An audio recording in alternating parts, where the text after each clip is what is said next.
Since elementary school, I have had an on again, off again relationship with chess. I was enchanted by stories of championships and tournaments, that winning in a simple game could earn me respect and admiration. I might be over exaggerating, but my point stands. Games have always taken up a significant amount of my life and mind. But of all the games I think about, chess has a unique distinction. Before computers, some would have said that it was a perfect game, and I would be inclined to agree with them if we had some sort of alternate history. Chess has no favorites. Anyone could pick up a cheap set at the local thrift store, and that's all you needed. The buy-in is very low, and let me tell you, as someone who has tried to teach their parents how to play Yu-Gi-Oh!, chess is a relatively easy game to learn. I know now it's difficult to imagine, but let's go back to a time before computers. At one point, the greatest chess players in the world were seen as both coolly rational and as passionate artists. Men and women could play themselves out of any situation.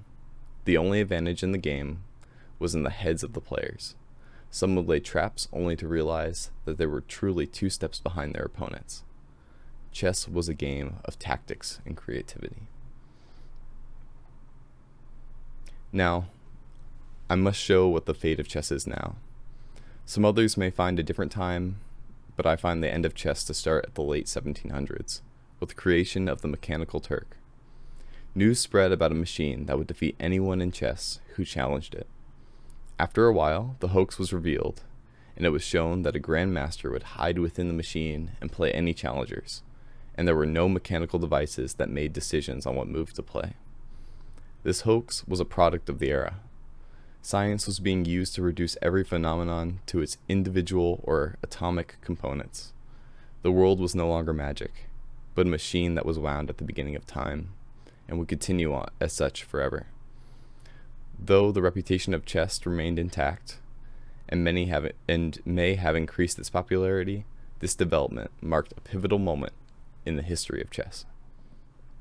It is fitting that around 100 years later brought about Paul Morphy, arguably the greatest chess player of his time, though I would call him one of the greatest creatives in chess history. He brought about one of the greatest blows to the game, opening theory. To many of you who know chess, I know this may sound ridiculous, how I tout opening theory as one of the greatest downfalls of the game, but this is because it is so integral to how we think of chess post-Morphy. This moment changed the game forever.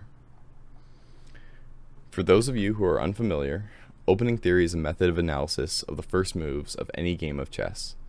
As there are only a given set of moves a player can make at the beginning of the game, memorizing some common permutations can give a player a significant advantage. Common traps can be avoided, and when real chess resumes after the opening, the player with the knowledge of openings now has an advantage which may allow them some mistakes they previously would not be allowed to make. Opening theory codified chess to a degree that was not seen before. Openings were now given names and were now evaluated. Openings had always been important, but we are now agreeing on how games of chess should be played. You may think of openings like an arms race. Some may refuse to use them, but they are at a severe disadvantage if they refuse. The competitive nature of the game drove this moment towards formalization. Now, there are countless books on chess and how one should respond to the other player's opening. Fittingly, around 100 years after Morphy, we find ourselves in the late 1990s, in the company of Garry Kasparov, who at the time was the greatest active chess player in the world. We also find ourselves in the company of a machine called Deep Blue. Unlike the Mechanical Turk, Deep Blue is no fraud, but like the Turk, Deep Blue boasts an impressive record against chess players. In a surprising turn of events, we find that the chess champion of the world, Kasparov, has been bested by a machine. And this was no fluke. Deep Blue, a machine, was now the greatest chess player in the world. Today, we cannot even imagine someone beating a machine at chess, but this was the turning point. Kasparov had lost his series against the machine Deep Blue, and this was only around 200 years after the Mechanical Turk hoax. It's from this point on that we see chess struggling under the weight of these developments. There is a reason why tic-tac-toe or checkers is not played on a professional level, while chess and Go are. This is because as humans, we gravitate towards complex problems. Games are not fun if they can be solved. I can think of no one who could solve the same riddle multiple times and have fun. The fun of the riddle is the fact that one moment you feel stumped, and the next, it all comes together. Once the riddle has been solved by you, there is very little use you find in it anymore. This is the problem with the spirit of chess. Competition drives players to find every advantage they can. As we said with Morphy and the invention of opening theory, it would not surprise me if by now we have played every possible set of 8 moves in the game of chess. This means that if you wanted to get your foot in the door and play this game on any competitive level, you need to get memorizing. Intuition is only helpful in the mid-game, but algorithms are the king of the middle and late games. Despite all my doomsday mongering, I doubt that the scene will change very much. Young players will still experience the pure spirit of chess, while the experts will continue to analyze openings to get positional advantage into the mid-game. However, when the game is solved, academic interest in one sense will cease. The public attention will peak and subside as we enter into a world where we are harder to separate from our technology. Cheating will be harder to stop, and the skill and memorization will be difficult to distinguish from a computer's play. It is strange to see this pure game of chess enter the realm where one can cheat. In the past, the only way you could cheat was by consulting better players, or hearing about a player's move before they make it. But now the common phone has enough processing power to beat even seasoned grandmasters. I still see news stories of professionals sneaking phones into restrooms so they can look up their position in secret. The question now is, can we save chess? There are 2 major paths forward, and we will explain the developments in both. The first path is preservation, and here we see people playing with the meta characteristics of chess. For a long time, we have seen time constraints on chess to prevent games from going on indefinitely. However, in recent years, there's been a boom in players significantly reducing playtime.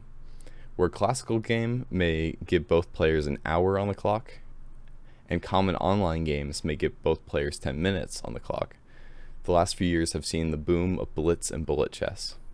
In blitz, both players are given 3 minutes for the entire game to play, and in bullet, both are given a minute. It's also important to note that in many variations, players are given extra time on the clock for every move as well. This move in reducing the time for play moves players to be more intuitive with their moves.